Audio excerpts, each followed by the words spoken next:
Compreenda isso, eu quero dizer nessa noite. Muitas das vezes, tanto eu como você, nós priorizamos coisas. Damos valor em certas coisas. E muitas dessas coisas se tornam o centro das nossas vidas. Por quê? Como que nós podemos ou possamos distinguir isso? Tudo aquilo no qual você emprega tempo, força e energia demais, aquilo é o centro da sua vida. Aonde você gasta mais tempo?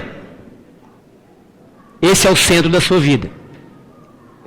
Aonde você passa mais tempo? Esse é o centro da sua vida. O que você faz com mais frequência? E que você emprega bastante energia? Esse é o centro da sua vida.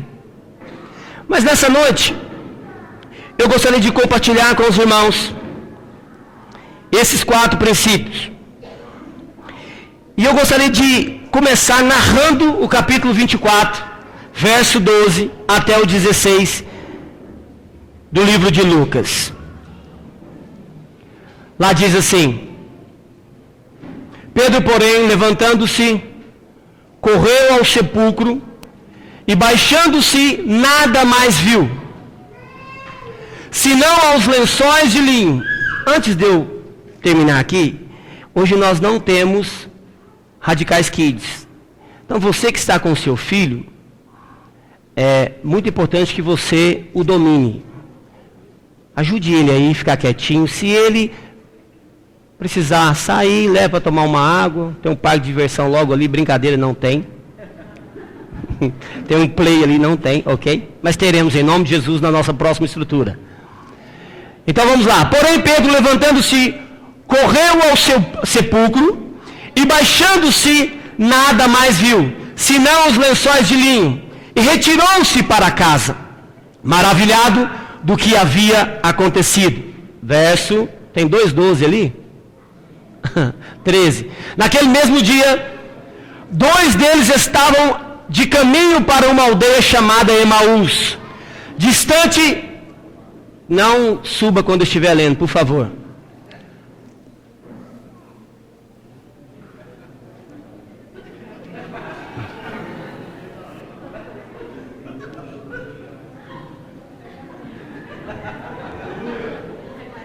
Glória a Deus. Naquele mesmo dia, 2 dos seguidores de Jesus estavam indo para um povoado chamado Emaús, que fica a mais ou menos 10 quilômetros de Jerusalém. Eles estavam conversando a respeito de tudo o que havia acontecido.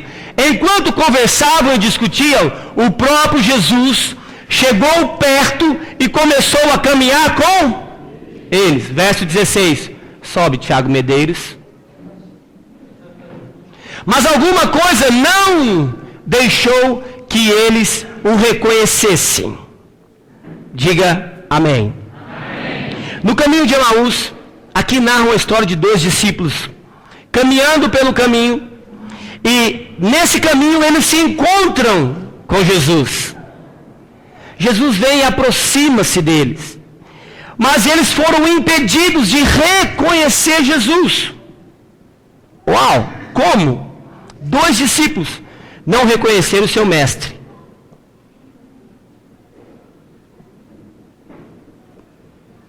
O que aconteceu? Nós vamos falar disso agora. Durante a caminhada, seus olhos foram se abrindo. Eles caminhavam, e conforme eles caminhavam, os olhos iam se abrindo. E eles vão, e Jesus vai falando, e eles vão discutindo, e vão conversando, e vão decorrendo a conversa. E diz assim, mas só que ali eles já conheciam Jesus na sua carne, sim ou não? Eles já tinham se encontrado com Jesus, mas só conheciam Jesus na carne. Mas eles precisavam conhecer Jesus de outra forma. Qual forma é essa? Conhecer Jesus no Espírito. Até então, era só carne. E aí os seus olhos não abriram para reconhecer Jesus. Eu acredito, irmãos, e creio, que todos nós estamos nesse caminho. Todos. Enquanto caminhamos, recebemos a luz de Deus sobre nós. Enquanto mais você caminha, mais você conhece Jesus e mais você recebe a luz. Diga, quanto mais caminho, mais conheço e mais recebo a luz. E essa luz, ela é... Só eu vou colocar stop. E essa luz, nós recebemos ela onde? No nosso espírito. Nós, no cursão, ensinamos para os irmãos que nós somos um ser triuno. Como Deus também é um ser trino ou triuno. Que existe só uma forma de nós relacionarmos com Jesus. Através do nosso... Diga mais forte. Através do nosso... Espírito. Nós só conseguimos nos relacionarmos com Jesus através do nosso espírito. A carne não se relaciona com Jesus. Então, naquele momento, na caminhada para a aldeia de Emaús, eles só conheciam Jesus na carne e necessitavam conhecer Jesus no espírito. Assim como eu e você precisamos nos relacionar com Deus com base no Espírito. Diga amém. Amém. Primeiro princípio, quero compartilhar com vocês. Os olhos estavam impedidos de ver, pois o Senhor ainda não era o centro. Jesus, naquele momento, naquela caminhada, naquele caminho, 10 quilômetros para chegar na aldeia de Emaús, ainda não era o centro da vida daqueles discípulos.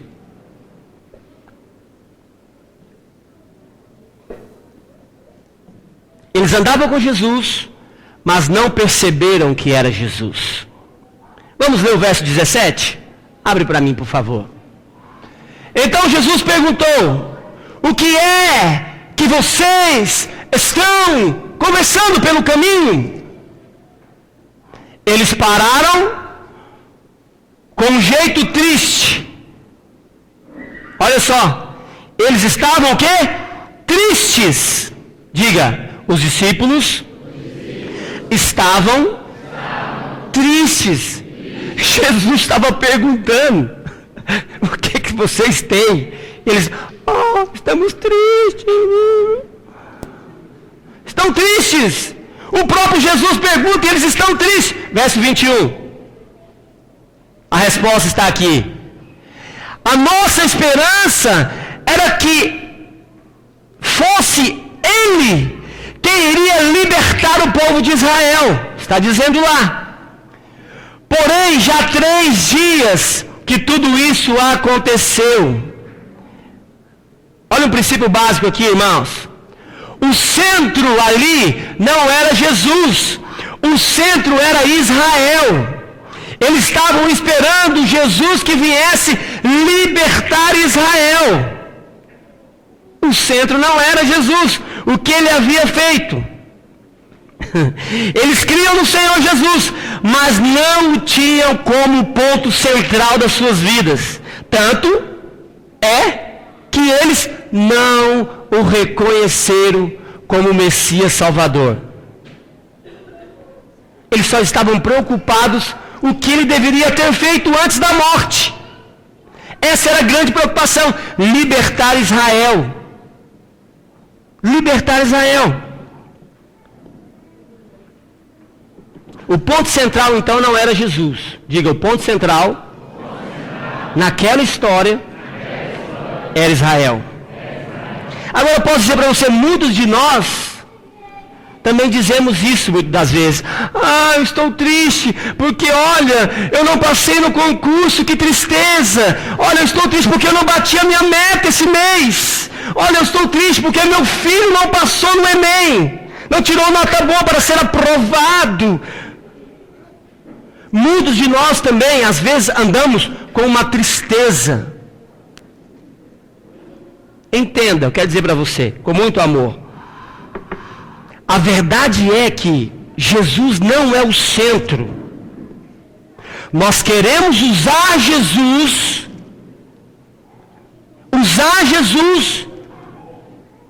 para receber coisas que para nós é o centro. Mas não é Jesus.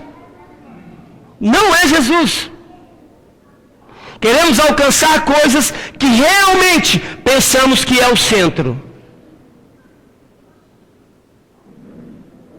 Não sei quanto a você, talvez você seja mais santo do que eu, mas eu faço isso aqui direto. Sempre quero negociar. Sempre. Mas isso aqui só implica em dizer que nós precisamos o quê? Colocar Jesus no centro. Mas Deus, ele é tão amoroso que tem prazer em nos dar todas as coisas.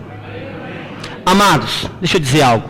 Eu e você precisamos chegar a um nível de maturidade em que as bênçãos não seja para nós o ponto central. O ponto central para mim e para você é se nós somos abençoados, sim ou não? Quando nós somos abençoados,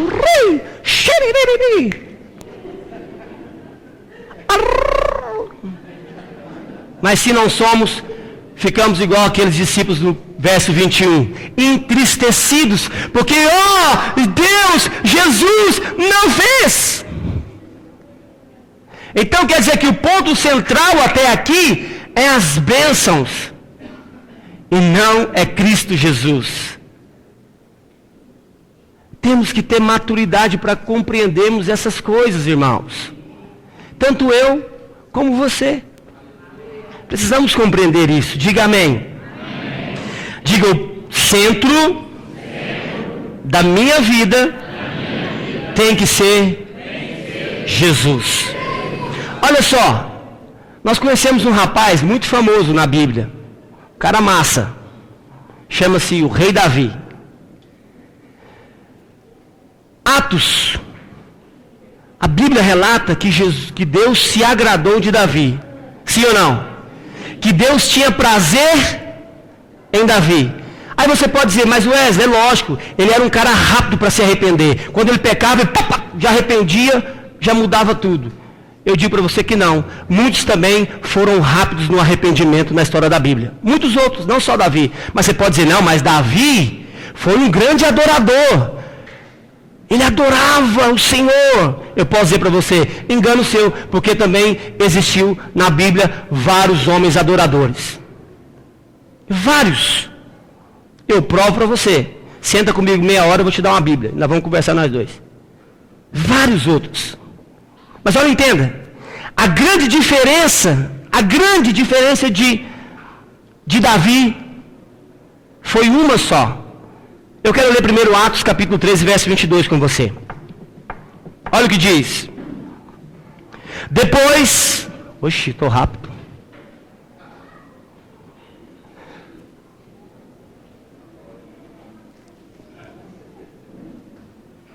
Atos. Isso. 22. Olha o que diz.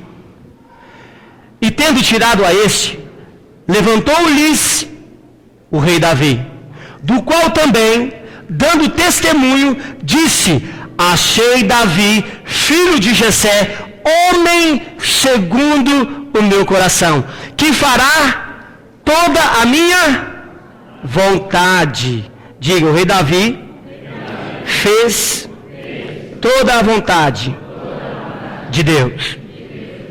Mas na verdade, irmãos, o que havia de especial em Davi? Você pode me dizer? O que havia então de especial nesse homem? O que havia de tão especial nele, diferente de outros? Por que Deus tinha tanto prazer em Davi? Por quê? Eu vou dizer para você. Simplesmente, simples assim, porque Davi fez da presença de Deus o centro da sua vida. Primeiro, quando ele trouxe a arca, quando ele restabeleceu o templo de Moisés, ele mudou tudo que era físico para espiritual. Tudo. Tanto que o templo ficava em Gion e a arca ficava aonde? Aonde, irmãos? Ficava lá. E ele adorava o Senhor ininterruptamente, colocando adoradores 24 horas. Outro, você sabe por que Deus se agradou de Davi? Porque Davi fez dos objetivos de Deus os objetivos dele. Ele fez dos objetivos de Deus os objetivos dele. Para ele não importava a sua vontade, para ele não importava o seu querer. O que importava era o que Deus queria. A arca representa a presença de Deus. Para Davi, a presença de Deus era mais importante do que qualquer outra coisa. Qualquer outra coisa. Entenda isso. Diga amém. A maior preocupação de Davi era a arca, era a presença de Deus. Manter a presença de Deus próximo dele. Então a razão na qual Deus se agradou dele foi isso. Porque os objetivos de Deus passou a ser o objetivo de Davi. Tudo que ele fazia era para Deus. Tudo que ele fazia era para o Senhor. Ele não fazia nada para ele pensando nele. O centro da vida de Davi era a presença de Deus. O centro da sua vida, da minha vida, tem que ser a presença de Deus. As bênçãos, elas virão, mas não pode ser na sua vida um ponto central. Só sirva a Deus se eu for abençoado. Não pode ser, meu querido. Não deveria ser, no mínimo. Eu sei que, com base nisso aqui, a loucura do merecimento, fugindo da justiça própria, eu disse essa semana na nossa reunião discipulado, é só um sentimento que eu tenho. É que nós fomos ensinados, vivemos a vida cristã inteirinha fazendo obra na justiça própria. Todos nós vivemos com base na justiça própria. Fazendo para merecer alguma coisa. Fazendo para que nós possamos aparecer e ter um mérito nisso. Sempre foi. Sempre foi. Ser discipulador, se lhe disser para você, não deveria ser um status. Deveria ser que, como líder e como discipulador, eu sou o homem que trago Jesus para o centro. Jesus está no centro. A presença de Deus é mais importante para mim do que qualquer coisa. Diga amém mais forte. Mais forte. Amém. Aleluia. Aleluia. Nós não deveríamos, irmãos, estar somente interessados no amor de Deus. É muito maravilhoso isso. É muito importante. Mas eu e você não deveríamos somente estarmos interessados no amor de Deus. Não deveríamos. Deveríamos nos preocupar em ser homens prazerosos para Deus. Deveríamos estar preocupados em que Deus tivesse prazer em nós. Como, Wesley, Deus tem prazer em nós?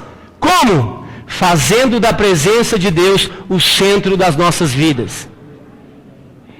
Fazendo da presença de Deus o centro da sua vida. E aí Deus terá prazer em você. É mais importante do que qualquer outra coisa. Entenda isso. Vamos correr aqui. Aleluia. Por que aqueles homens estavam tristes? Por não ver a libertação de Israel. E olha só, eles se referem a Jesus como profeta. Se você for ler o versículo mais abaixo, eles estão dizendo, não, mas porque ele era o profeta que salvaria Israel. Eles não viam Jesus como o Messias, o Salvador, mas só via alguém que traria algum benefício para eles.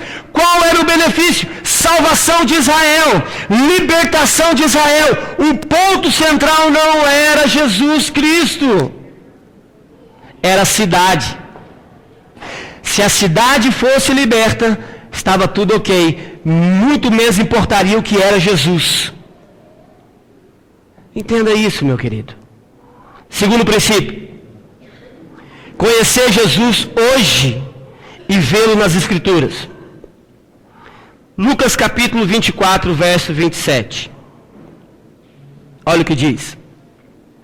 E começando por Moisés, discorrendo por todos os profetas, expunha-lhes o que a seu respeito contava em todas as Escrituras. Olha só, querido. Quando Jesus passa a caminhar com aqueles 2 discípulos, e eles começam a discorrer a respeito de algum assunto, que era a salvação de Israel, Jesus poderia muito bem dizer: epa! Acorda, filho, papai está aqui. São Jesus. Ele poderia muito bem dar um sulavacão nos 2 e falado: acorda, sou Jesus. Rapaz, eu morri, ressuscitei, estou aqui. Calma, fique frio, vai dar certo. Mas ele fez isso? Sim ou não? Ele não fez. Ele não fez.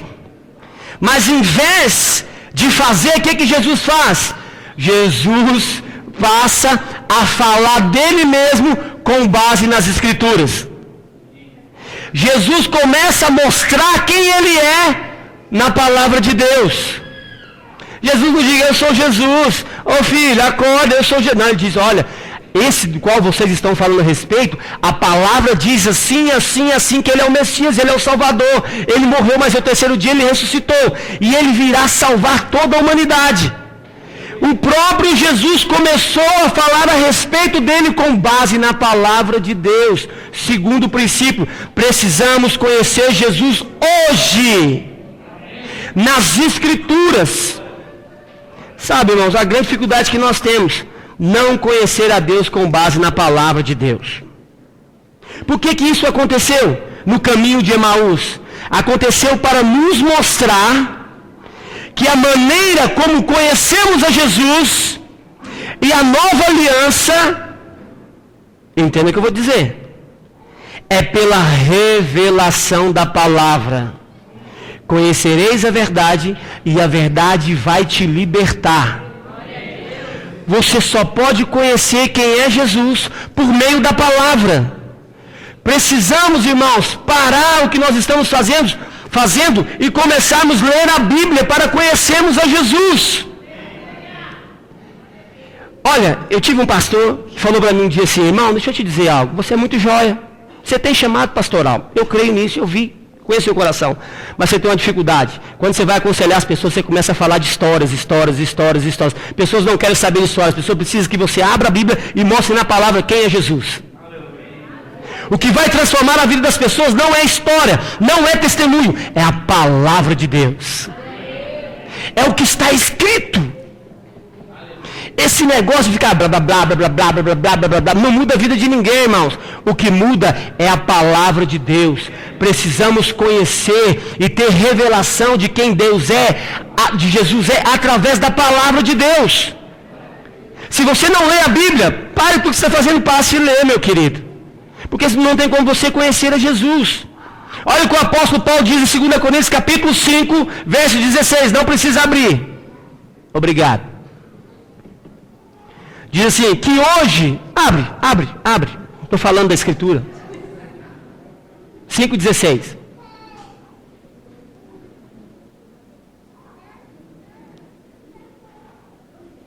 Olha só. Assim que, vírgula, condição. Aqui não é, talvez, por acaso, é uma condição. Assim que, vírgula, condição. Entenda. Daqui por diante, condição. A ninguém conhecemos segundo a... E se antes conhecemos Cristo segundo a carne, já agora não conhecemos mais deste... Nós não podemos conhecer a Jesus segundo a nossa carne, mas segundo o nosso espírito. Ninguém conhece Jesus com base na carne, mas sim só através do espírito. Diga para o seu irmão e fala, meu queridão, ou a minha queridona, você só conhece Jesus através do espírito. Você não conhece Jesus através dos seus sentidos naturais. Stop. Eu estou dizendo para você agora. Você não conhece Jesus pelos seus sentidos naturais. Não conhece, presta atenção em mim. Não tem como conhecer. Você só conhece Jesus através da palavra de Deus. Através da palavra de Deus. Olha só. Muitos dizem, a igreja nasceu primeiro que a palavra. Mentira. Primeiro a palavra, depois a igreja. A palavra vem em primeiro lugar. Depois a igreja se estabeleceu. Mas primeiro é a palavra de Deus. Tudo está com base na palavra de Deus. Nada se movimenta fora da palavra de Deus. Nada se cumpre fora da palavra de Deus.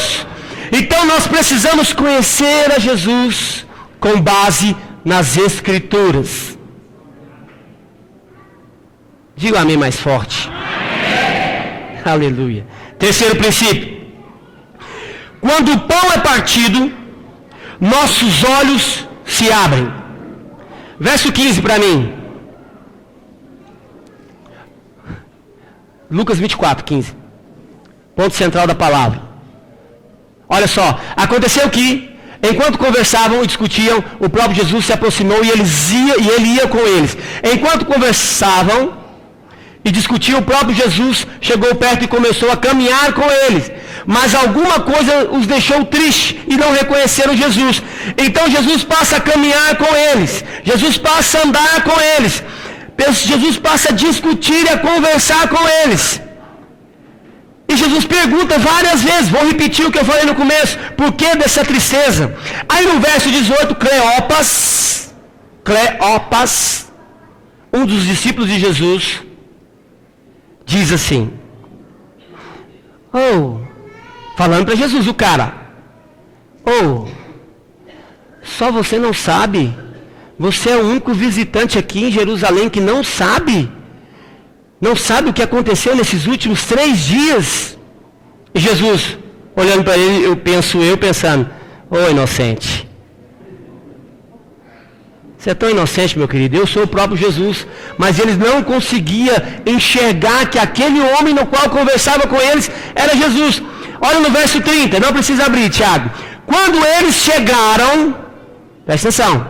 Quando eles chegaram na aldeia de Emaús, eles constrangeram a Jesus para que ele pudesse estar com ele. E Jesus entrou.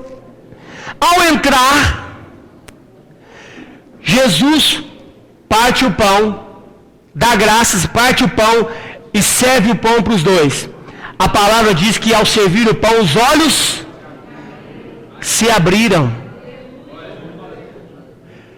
Os olhos se abriram. O pão representa o alimento.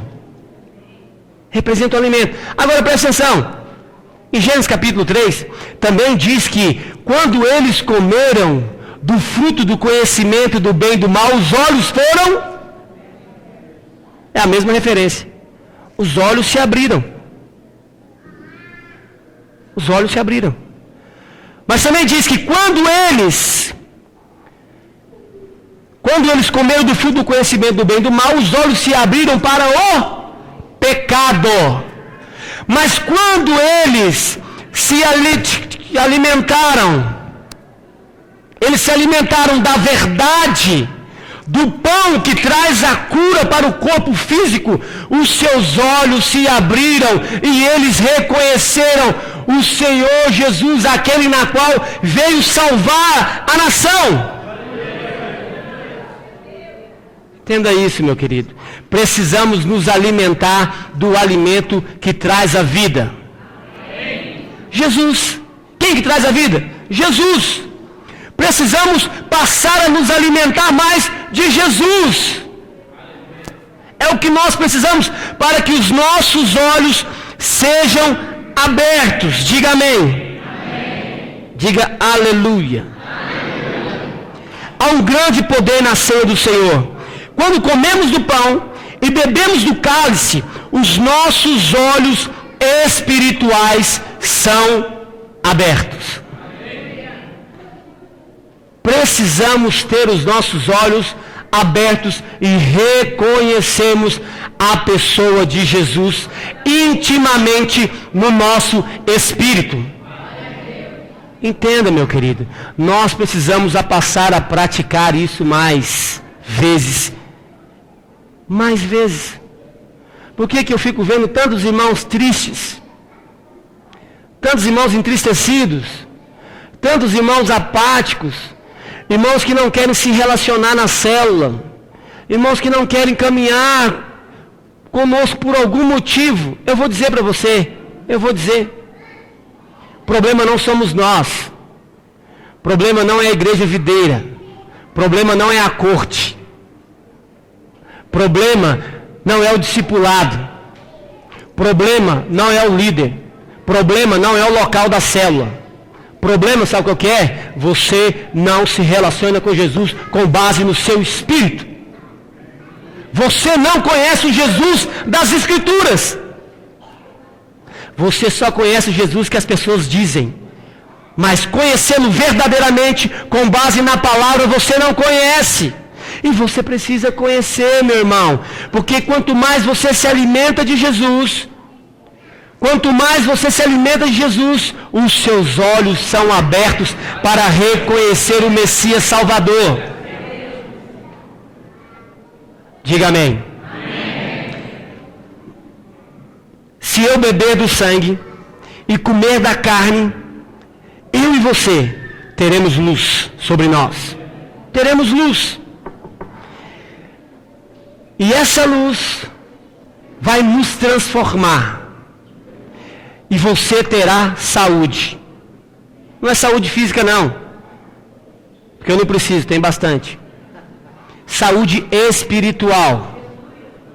Diga, se eu comer da carne e beber do sangue, diga, eu serei transformado. E eu terei saúde. Diga aleluia bem forte. Glória a Deus. Quarto princípio e último. O coração aquecido é sinal de olhos abertos. Aqui, discorrendo o capítulo 24, do verso 12 ao verso 31, do livro de Lucas, os evangelhos, preste atenção, nós observamos o quê? Temos a prova de que eles haviam estado com o Senhor Jesus. Por quê? Porque o coração deles ardiam enquanto Jesus falava. Lucas 32, capítulo 24, verso 32. Olha o que diz.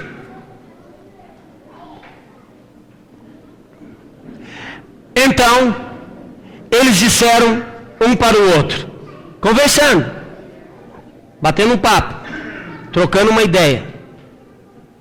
Parecia que o nosso coração queimava dentro do peito, quando ele nos falava na estrada, e ele nos explicava as Escrituras Sagradas. É uma pergunta, eu que afirmei.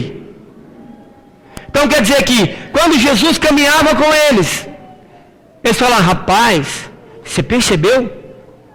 Que quando ele caminhou conosco, mesmo nós não havíamos percebido que ele era Jesus, só percebemos agora que comemos do pão, os nossos olhos se abriram. Lembra que o meu coração e o seu coração queimava, ardia dentro de nós, quando ele nos ensinava a respeito das Escrituras. Sabe qual é um sinal de olhos abertos? Coração aquecido. Quando o seu coração está frio, você fecha os olhos para todas as coisas. Você não quer se relacionar, você não quer estar, você não quer ser igreja, nada para você importa, só importa o que você pensa e o que você vê. Mas quando o seu coração está aquecido, o seu centro é Jesus. O seu centro é Jesus. Quando desfrutamos do Senhor em nosso espírito, nosso coração, ele entra em combustão, irmãos. Bate forte, acelerado. É igual eu. Se eu der uma corrida aqui naquela porta, chamo o SAMU, que o coração está 300 por hora. O seu coração deveria bater assim a respeito de Jesus. Queimar por dentro de você. Acelerado. Lembrei do Camilo, ele falou assim para mim, Rapaz, eu estou num tremelique aqui dentro de mim. Eu falei, fica tranquilo que eu também, todas as vezes. Quando eu canto a primeira música, eu estou tremendo igual vara verde. Depois da primeira vai embora, mas até na primeira eu até erro, esqueço as letras, dá um branco em mim. É por causa do medo, é verdade, tá vendo alguém dizendo aí? É o medo. Coração seu precisa estar aquecido, meu irmão. Você precisa aquecer o seu coração. Coração aquecido é sinal de olhos abertos. Estou vendo Jesus. Estou desfrutando da saúde que Jesus me deu. Entenda isso. Diga glória a Deus mais forte. Aleluia. Então, quando Jesus pregava, os corações das pessoas ardia. Deixa eu beber uma aguinha aqui, irmão. Está seca a boca.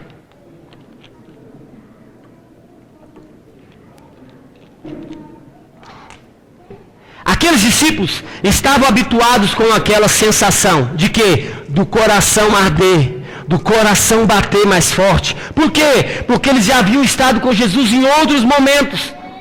Entenda, eles já tinham base e a sua mente já estavam trabalhadas para o coração arder, porque eles já eram pessoas que estavam na presença constante de Jesus. Mesmo naquele momento não reconhecendo, mas após reconhecer Jesus, o coração daqueles homens foram aquecidos. Quer dizer, Wesley, eles estão dizendo ali que o coração deles estavam batendo mais forte enquanto Jesus falava, mas eles não reconheciam Jesus, não reconheceram Jesus, mas quanto mais ardia o coração, mais os seus olhos iam se abrindo. Você precisa ser mais sedento, você precisa ser mais apaixonado por Jesus, ser mais louco. Já viu aquela música? Aqui tem um banco de louco, louco por ti, Jesus. Calma, irmãos. Calma. Entenda isso. Diga, eu preciso ser mais apaixonado por Jesus, para que os meus olhos sejam abertos. Então, às vezes, a frieza do seu coração faz com que você não desfrute de algumas coisas. A culpa não é de Jesus. A culpa é nossa. A culpa é minha mesmo. Mas sempre eu quero achar um culpado para tal. Sempre queremos justiça própria. Sempre queremos culpar a estrutura. Justiça própria. Sempre. Sempre queremos culpar alguém. É a estrutura, é o discipulado, é a célula, é o líder, é o discipulador, é o pastor, é a pastora, é fulano. Pode deixar que depois ela me pega. Fulano, Beltrano. Sempre queremos pôr culpa em alguém. Justiça própria. Mas entenda, quanto mais o seu coração é aquecido, mais os seus olhos são abertos. Abre para mim Romanos capítulo 12, verso 11. Vou encerrar. Quero concluir com você agora.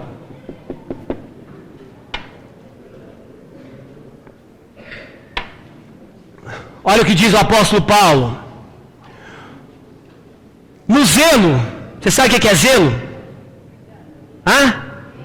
O que é zelo, irmãos? Cuidado. Obrigado. Olha o que o apóstolo Paulo diz. No zelo. Presta atenção. Não sejais remissos. O que é remisso?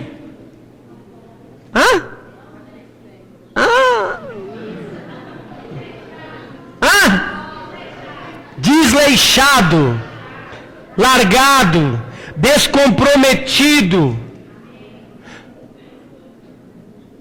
Olha o que diz. No zelo, no cuidado, não sejais descomprometido. Sede fervorosos de espírito, servindo ao Senhor. Não é eu que estou dizendo, é a palavra de Deus que está dizendo. Não, no zelo com a obra, no zelo com a edificação, não seja remisso, querido. Sede fervorosos no seu espírito, para que os seus olhos sejam abertos e você passa a enxergar a vida de Deus fluindo em você e através de você. Diga amém. Eu quero concluir porque nós vamos tomar a ceia juntos hoje. Ok? Eu estava lendo a Bíblia. E aí, o que aconteceu? Eu lendo os evangelhos, eu percebi algo lá nos evangelhos. O que eu percebi lá? Eu percebi que Jesus era alguém que fazia muitas cruzadas evangelísticas, sim ou não? Já leu os 4 evangelhos? Já lestes? Não lestes? Lestes. Leia. Então Jesus, nos 4 evangelhos, ele fazia cruzadas evangelísticas enormes, grandes, fazendo o quê? Milagres, curando, salvando, libertando as pessoas. Sim ou não? Sim. Sim. Mas olha só. Mas nós não vemos a mesma intensidade de milagres quando Jesus está reunido com os discípulos, tratando coisas a respeito da igreja. Sim ou não? Você não vê. Você vê muito milagre Jesus fazendo nas cruzadas evangelísticas. Mas quando ele está reunido com a igreja, com os seus discípulos, falando a respeito e tratando coisas da igreja, você não vê a mesma intensidade de milagres. Não vê. Por quê? Ué, Wesley, não estou entendendo. Aonde você quer chegar? Eu quero que você compreenda algo muito importante nessa noite para nós participarmos da ceia do Senhor. Olhe para mim e preste atenção. O que eu vou dizer hoje é muito sério. Talvez você já escutou alguém falar a respeito disso. Eu tenho certeza que o seu pastor já falou várias vezes a respeito disso com vocês. Mas por algum motivo seus olhos ainda não estavam abertos. E eu quero hoje mostrar algo para você na palavra do Senhor. Eu e você precisamos compreender algo muito importante. Por que Jesus, nas suas cruzadas evangelísticas, ele operou muitos sinais, milagres e prodígios? E por que quando ele estava reunido com os discípulos tratando coisas a respeito da igreja, ele não fez a mesma quantidade de milagres e a mesma intensidade? Certo que em algum momento vai acontecer milagre no meio da igreja, mas não deveria ser o normal. Milagre para nós não deveria acontecer.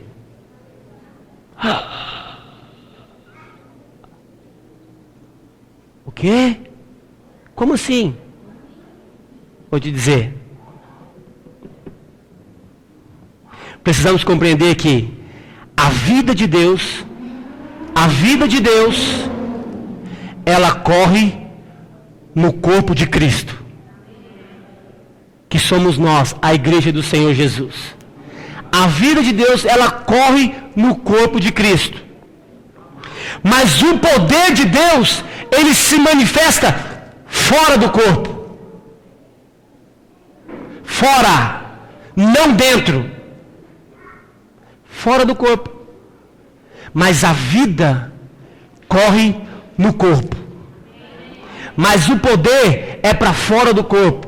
Por isso que Jesus, quando ele fazia suas cruzadas, ele curava, libertava e salvava as pessoas de fora. Mas as de dentro, a vida fluía naturalmente. Diga mais forte, glória a Deus. Poder de Deus, irmãos, se manifesta para qualquer pessoa.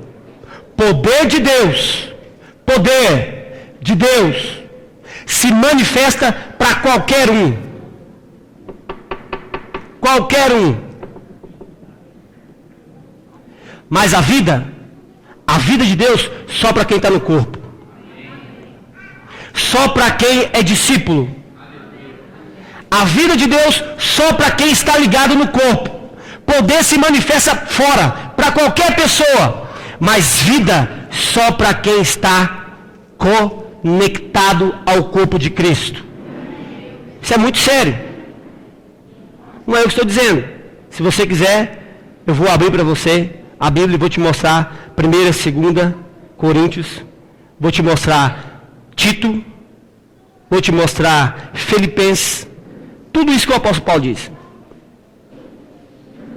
1ª e 2ª Timóteo, perdão.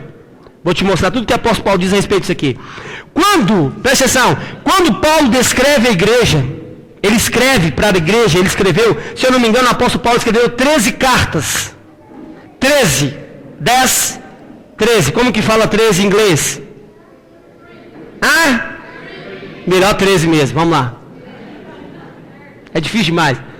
O apóstolo Paulo escreveu 13 cartas, sendo dessas 13, se eu não me engano, 9 ou 8 foram endereçadas para a igreja. Diretamente para a igreja. E o apóstolo Paulo, quando ele escreve para a igreja de Corintos, falando a respeito da ceia do Senhor, falando a respeito da ceia, ele diz, olha, corintianos, não, Corintos, está dizendo a igreja de Corintos, ele está dizendo, olha, Corintos, vocês não estão entendendo o problema que ocorre no meio de vós, essas confusões, essas facções, dissensões. Eu sou de Paulo, não, eu sou de Apolo, não, eu sou disso, não, eu sou daquilo, não, eu sou de Jesus. Essas confusões que ocorrem no meio da igreja de Corintos é um problema crônico. Marido quer largar da mulher, marido que trai a mulher, marido que foge, desaparece. Esses problemas todos é um problema crônico da igreja de Corintos. Bebe demais, nascer, toma o goró, fica doido. Problema, estou comendo pão, parece que está passando fome, 300 anos. Está falando, o apóstolo Paulo está falando em Coríntios. O que ele está dizendo aqui? Preste atenção, que eu quero concluir para você. Isso é poderosíssimo, você precisa aprender isso nessa noite. Ele está exortando a igreja, porque ele está dizendo, esse problema é crônico. Quando o apóstolo Paulo fala da ceia, ele diz que os coríntios, por não discernir o que é corpo, estão morrendo. Não discernir o que é ser corpo de Cristo, estão morrendo. Ele diz que nós deveríamos morrer de morte natural, ou de uma morte depois que nós cumprimos o propósito. É assim que o apóstolo Paulo diz, vocês deveriam morrer só depois de cumprir o propósito, meus irmãos. Ou vocês deveriam morrer de uma morte natural, mas vocês estão morrendo porque estão doentes. Estão doentes. Essa doença está entrando na igreja, no corpo, porque vocês não discerniram o que é ser igreja. Não compreenderam. Hello, acorde, Coríntios. Precisam discernir o que é ser corpo de Cristo. O apóstolo Paulo está dizendo aqui, na palavra de Deus, 1ª e 2ª Coríntios, ele diz. Entenda, quem está ligado ao corpo de Cristo, tem saúde. Diga, eu tenho saúde. Diga, eu tenho saúde. Diga, eu estou ligado ao corpo de Cristo. Stop. Quem está ligado ao corpo tem saúde, e essa saúde, ela flui naturalmente em você. Flui naturalmente, porque você está ligado ao corpo. Quem beber do sangue e comer da carne de Cristo, se houver alguma coisa em você que não é de Cristo, tem que ir embora. Porque pão, quando nós comemos do pão, que representa o corpo de Cristo, nós estamos tendo saúde, somos curados. Quando nós bebemos do cálice, do vinho, que representa o sangue de Jesus, nós estamos sendo lavados e remidos pelo sangue de Cristo. Entenda isso, meu querido. Quer saúde? Quer saúde? discina o que é ser corpo de Cristo.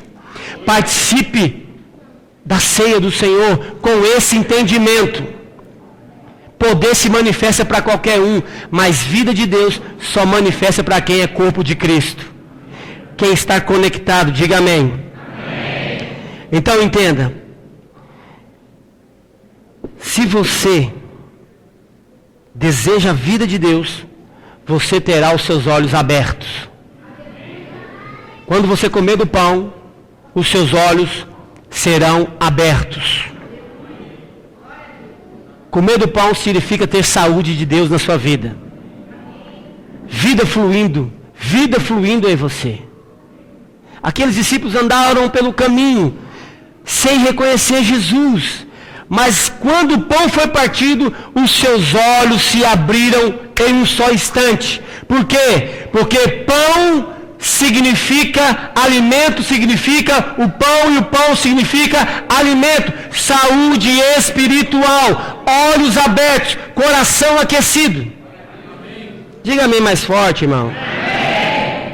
Mais uma vez. Quando nos alimentamos de Jesus, recebemos vida. Consequentemente, teremos vida. É o que nós precisamos. Vida. Diga, eu preciso ter vida. Diga, eu preciso ter saúde. Saúde espiritual. O vinho, cálice, representa o sangue de Jesus. Quando nós bebemos o sangue e comemos da carne de Cristo, os nossos olhos se abrem. Nossos olhos espirituais, irmãos. Quando nós participamos da ceia, nós estamos declarando e crendo que Jesus um dia morreu, mas ao terceiro dia Ele ressuscitou para salvar as nossas vidas.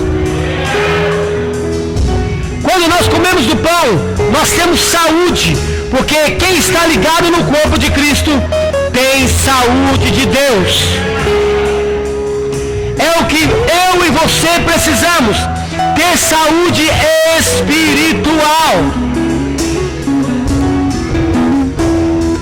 Quando nós participamos do pão, quando comemos o pão e tomamos o vinho, que representa o sangue de Jesus, o nosso coração, ele passa a ser aquecido a respeito de algumas coisas.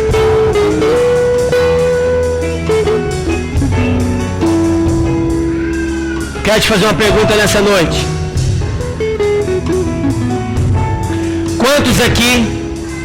Quantos precisam de um milagre nessa noite?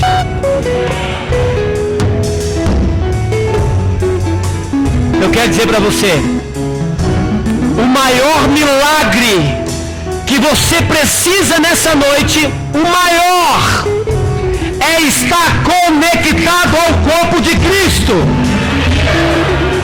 Você não precisa de mais nenhum milagre. Você precisa de vida de Deus fluindo do seu interior. É o que você necessita. Vida. Diga, eu preciso ter vida. Eu preciso de saúde espiritual. Por que você precisa ter saúde? Para reconhecer Jesus como centro da sua vida. Centro. Fique de pé. Antes de nós participarmos, vamos cantar essa canção. Mas gostaria que você cantasse bem alto. Continue aí. Aleluia.